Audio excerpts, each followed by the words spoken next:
ಸರ್ಕಾರಿ ಜಾಗದಲ್ಲಿ ಮನೆ ನಿರ್ಮಿಸಿಕೊಂಡಿದ್ದಾರೆಂದು ಕಳೆದ 3 ತಿಂಗಳ ಹಿಂದೆ ಅಧಿಕಾರಿಗಳು ಮನೆಗಳನ್ನು ತೆರವು ಮಾಡಿ ಅವರಿಗೆ ನಿವೇಶನ ನೀಡುವ ಭರವಸೆ ನೀಡಿದ್ದರು.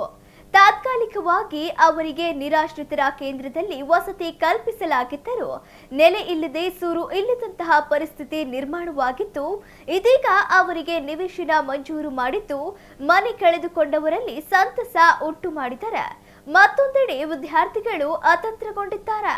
ಈ ಕುರಿತು ವರದಿ ಇಲ್ಲಿದೆ ನೋಡಿ. ರವೀಂದ್ರನಾಥ ಬಡಾವಣೆಯಲ್ಲಿ ಮನೆ ಕಳೆದುಕೊಂಡವರಿಗೆ ಸಿಕ್ತು ನಿವೇಶನ ಭಾಗ್ಯ.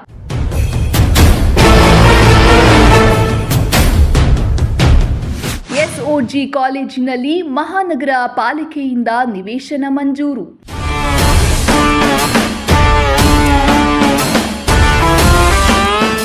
ಇತ್ತ ಶಾಲೆ ಕಳೆದುಕೊಂಡು ಕಣ್ಣೀರು ಹಾಕಿದ ವಿದ್ಯಾರ್ಥಿಗಳು.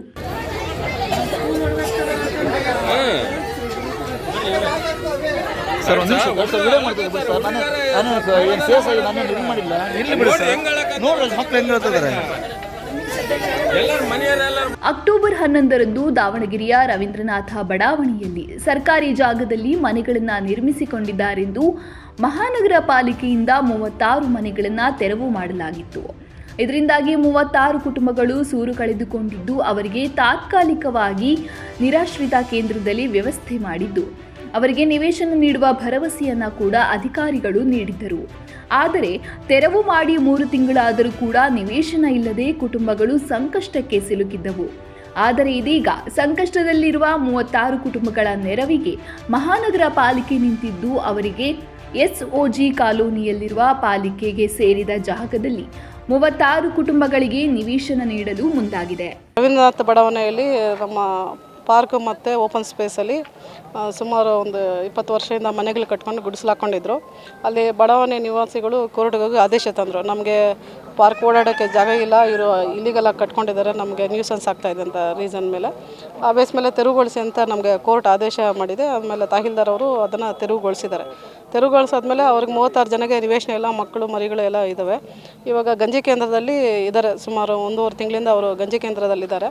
ಮತ್ತು ಹಲವಾರು ಬಾರಿ ಬಂದು ಕಾರ್ಪೊರೇಷನ್ಗೆಲ್ಲ ರಿಕ್ವೆಸ್ಟ್ ಕೊಟ್ಟರು. ಮತ್ತು ನಾವು ಮಾನ್ಯ ಶಾಸಕರು ಮತ್ತು ಜಿಲ್ಲಾ ಉಸ್ತುವಾರಿ ಸಚಿವರಾದ ಎಸ್ ಮಲ್ಲಿಕಾರ್ಜುನ್ ಸರ್ ಅವರ ಒಂದು ಅಧ್ಯಕ್ಷತೆಯಲ್ಲಿ ಮೀಟಿಂಗನ್ನು ನಾವು ಮಾಡಿದ್ವಿ. ಅಲ್ಲಿ ನಾವು ಯಾವುದಾದ್ರೂ ಸರ್ಕಾರ ಜಾಗ ಹುಡುಕಿ ಮತ್ತು ಅವ್ರಿಗೆ ಕೊಡಬೇಕು ಅಂತ ಸಭೆಯಲ್ಲಿ ತೀರ್ಮಾನ ಆಗಿ ಎನ್ಒಜಿ ಕಾಲೋನಿಯಲ್ಲಿ ಪಾಲಿಕೆಗೆ ಸೇರಿದ ಜಾಗದಲ್ಲಿ ಇದೀಗ 36 ಕುಟುಂಬಗಳಿಗೆ ನಿವೇಶನ ನೀಡಲು ಪಾಲಿಕೆ ಮುಂದಾಗಿದೆ. ಆದರೆ ಪಾಲಿಕೆ ಜಾಗದಲ್ಲಿ ಕಳೆದ ಕೆಲ ವರ್ಷಗಳಿಂದ LKGಯಿಂದ 5ನೇ ತರಗತಿಯವರೆಗೆ ಶಾಲೆ ನಡೆಯುತ್ತಿದ್ದು, ಶಾಲೆ ತೆರವು ಮಾಡುವಂತೆ ಅಧಿಕಾರಿಗಳು ಮಾಲೀಕರಿಗೆ ಸೂಚನೆ ನೀಡಿದ್ದು, ಶಾಲೆಯ ಆಡಳಿತ ಮಂಡಳಿ ಶಾಲೆ ತೆರವು ಮಾಡಲ್ಲ ಎಂದು ಅಧಿಕಾರಿಗಳು ಹೇಳುತ್ತಿದ್ದಾರೆ. ಇತ್ತ ಶಾಲೆಯ ಆಡಳಿತ ಮಂಡಳಿಯವರು ತಮಗೆ ಯಾವುದೇ ನೋಟಿಸ್ ಕೊಟ್ಟಿಲ್ಲ, ಏಕಾಏಕಿ ಶಾಲೆ ತೆರವು ಮಾಡಲು ಬಂದಿದ್ದಾರೆಂದು ಹೇಳುತ್ತಿದ್ದು, ಕೊನೆಗೆ ಅಧಿಕಾರಿಗಳು ಮಕ್ಕಳನ್ನ ಶಾಲೆಯಿಂದ ಹೊರಗೆ ಕಳುಹಿಸಿ ಶಾಲೆ ತೆರವು ಮಾಡಿದ್ದು, ಮಕ್ಕಳು ಕಣ್ಣೀರು ಹಾಕುತ್ತಿದ್ದ ದೃಶ್ಯ ನೋಡುಗರ ಕಣ್ಣಂಚಿನಲ್ಲಿ ನೀರು ತರಿಸಿತು.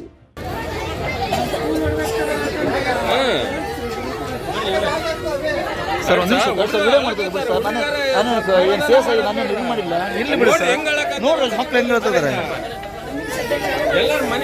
2001ರಿಂದ ಸ್ಕೂಲ್ ಪ್ರಾರಂಭ ಆಗಿರೋದು ಸರ್, ಅದೇ ಬಿಲ್ಡಿಂಗಲ್ಲೇ ಇರೋದು.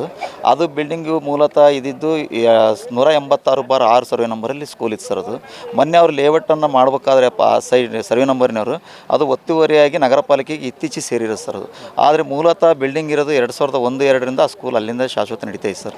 ಆದರೆ ಈ ನಗರ ಪಾಲಿಕೆಯವರು ನನಗೆ ಒಂದು ಇಂಟಿಮೇಷನ್ ಕೊಟ್ಟಿಲ್ಲ, ಒಂದು ಯಾವುದೇ ರೀತಿಯಾದಂಥ ಒಂದು ನೋಟಿಸನ್ನು ಕೊಡದೆ ಏನು ಕೊಡದೆ ಒಂದೇ ಸಲಕ್ಕೆ ಬಂದು ನಾವು ಇದನ್ನು ಡೆಮಾಲಿಷ್ ಮಾಡ್ತೀವಿ, ಮಕ್ಕಳನ್ನ ಕರ್ಕೊಂಡು ಹೊರ ಬರ್ರಿ ಅಂತೇಳಿ ನಮಗೆ ಒಂದು ರೀತಿ ದೌರ್ಜನ್ಯ ಮಾಡ್ತಿದ್ದಾರೆ ಸರ್. ನನಗೆ ಖಾಲಿ ಮಾಡಲ್ಲ ಅಂತ ಕಾನೂನಿಗೇನು ವಿರೋಧವನ್ನು ಮಾಡ್ತಾ ಇಲ್ಲ ಸರ್. ನಾನು ಅವರು ನಗರ ಪಾಲಿಕೆಯಲ್ಲಿ ಜಾಗದಲ್ಲಿ ನಮ್ಮ ಶಾಲೆ ಇದೆ ಅಂದರೆ ನನಗೆ ಕಾಲಾವಕಾಶ ಏನಾದರೂ ಕೊಟ್ಟರು ನಾನು ಆ ಶಾಲೆಯನ್ನು ನಾನು ತೆರವು ಮಾಡ್ಕೊಂಡು ಹೋಗ್ತೀನಿ. ಕಳೆದ 3 ತಿಂಗಳಿನಿಂದ ನಿಲ್ಲಲು ನೆಲೆ ಇಲ್ಲದೆ ಇತ್ತ ಸೂರು ಇಲ್ಲದೆ ರವೀಂದ್ರನಾಥ ಬಡಾವಣೆಯ 36 ಕುಟುಂಬಗಳು ಅತಂತ್ರರಾಗಿದ್ದರು.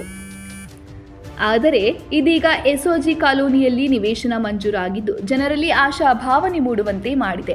ಸದ್ಯ ತಾತ್ಕಾಲಿಕವಾಗಿ ಇಲ್ಲಿ ಗುಡಿಸಲು ನಿರ್ಮಾಣ ಮಾಡಿಕೊಂಡು ಜೀವನ ನಡೆಸಲಿದ್ದು, ಮುಂದೆ ವಸತಿ ಯೋಜನೆಯಡಿ ಮನೆ ನಿರ್ಮಿಸಿಕೊಟ್ಟರೆ ಅನುಕೂಲವಾಗಲಿದೆ ಎನ್ನುತ್ತಾರೆ ಮನೆ ಕಳೆದುಕೊಂಡವರು. ನಾವು ಇಷ್ಟು ದಿನ ನಾವು ಹೊಲ ಗುಟ್ಟಿದ್ದು ಭಾಳ ಕಷ್ಟಪಟ್ಟಿದ್ವಿ. ನಮಗೆ ಇವತ್ತು ಪ್ರತಿಫಲ ಸಿಗ್ತದಂತ ನಾವು ತಿಳ್ಕೊಂಡಿದ್ವಿ, ಇಲ್ಲಿ ಬಂದು ಕುಂತಿದ್ವಿ. ಈ ಜಾಗಕ್ಕೆ. ಇಷ್ಟು ದಿನ ನಾವು ಭಾರಿ ಯಾರ ಕಾಲು ಕೈ ಹಿಡ್ದೀವೋ ನಮಗೆ ಗೊತ್ತೈತೆ. ಊಟ ಇಲ್ಲ, ಉಪಚಾರ ಇಲ್ಲ, ಆ ಥರ ಜೀವನ ಮಾಡಿ ಇವತ್ತು ನಮಗೆ ಒಂದು ಫಲ ಸಿಗ್ತಕ್ಕಂಥ ದೇವ್ರನ್ನ ನಂಬಿ ಇಲ್ಲಿ ಬಂದಿದ್ವಿ. ಅದು ಯಾವ ದೇವ್ರ ನಮ್ಮ ಪಾಲಿಗೆ ಗೊತ್ತಿಲ್ಲ. ಮಲ್ಲಣ್ಣವರು ಮನ್ಸು ಮಾಡಿ ನಮಗೆ ಇಲ್ಲಿ ಕಳಿಸಿದ್ದಾರೆ. ಅವ್ರ ಆಶೀರ್ವಾದದಿಂದ ನಾವು ಇಲ್ಲಿ ಬಂದಿದ್ವಿ.